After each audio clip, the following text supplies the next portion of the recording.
Tensions are at an all-time high in northern Israel after a vicious Hezbollah rocket attack.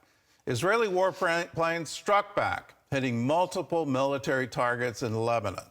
Meanwhile, hostage negotiations have broken down again in the wake of what Prime Minister Netanyahu is calling delusional demands from Hamas. CBN Middle East correspondent Stahl has more. Israel pounded Hezbollah targets in southern Lebanon after a Hezbollah rocket barrage killed a female Israeli soldier and wounded 9 others Wednesday. Reports from Lebanon say 16 were killed there. We are not finishing this without returning the residents to Metulla and all the communities in the north with a very high level of security. Some 80,000 Israelis evacuated their homes in the north 4 months ago. IDF Chief of Staff Herzi Halevi says Israel's goal is to push Hezbollah back from the border and stop the attacks, and will go to war if necessary. In the city of Khan Yunis in Gaza, Israeli forces carried out an operation against Nasser Hospital today, citing credible intelligence that Hamas had held captives there and their bodies might still be inside. Talks to free the hostages broke down again, with the State Department calling some Hamas demands non-starters. Israeli Prime Minister Benjamin Netanyahu cited the dramatic rescue of 2 hostages earlier this week. This is also the key to the release of most of our hostages, strong military pressure and very firm negotiations. Meanwhile, former captives and relatives of hostages held by Hamas visited the International Criminal Court in The Hague. They want prosecutors to charge and arrest Hamas leaders. We're hoping for justice.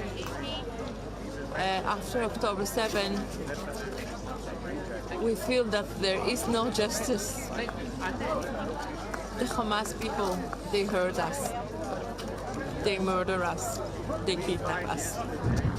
They raped us. We're here to make justice. In Washington, Second Gentleman Douglas Emhoff, who is Jewish, co-hosted an event to raise awareness of Hamas's sexual violence against Israeli women on October 7th. Torture, genital mutilation, butchery, leaving women after they've been raped and tortured to die in a ditch, all while you see the images of Hamas terrorists laughing and bragging about it. This happened. This happened to these women. This happened. So we have to shine a light on it. We have to shine a light on this sexual violence, this gender-based violence that happened. Yesterday, the House of Representatives overwhelmingly approved a resolution condemning rape and sexual violence by Hamas in its war against Israel. Julie Stahl, CBN News, Jerusalem. Well, let us do more than just shine a light on it. Let's take action. Part of that action can be for Hamas cutting off all sources of funds. Under existing anti-terrorism laws, the U.S. government has the authority to go after their accounts, to go after any country that is sending them money. And let me add to it, one of the countries sending them money has been the United States. And our taxpayers our taxes going into UNRWA. This all needs to stop because of these actions are horrific, and their pledge that they want to repeat October 7th again and again and again until Israel is wiped off the map. It's time for Hamas to end.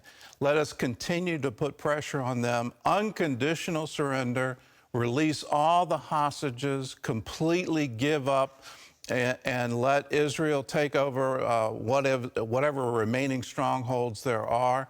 And then hopefully we can come to some peace in Gaza. Turning to northern Israel, that is a flashpoint now.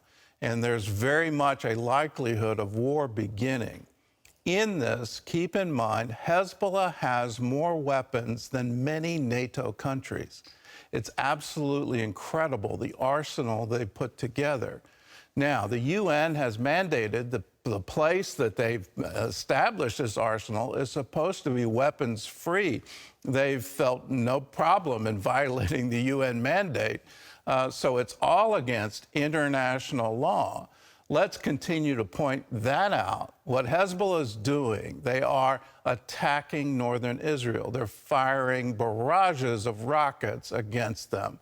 If that were to happen in the United States, our reaction would be immediate and catastrophic for anyone who ever tried that. Let us back Israel in their right to defend themselves.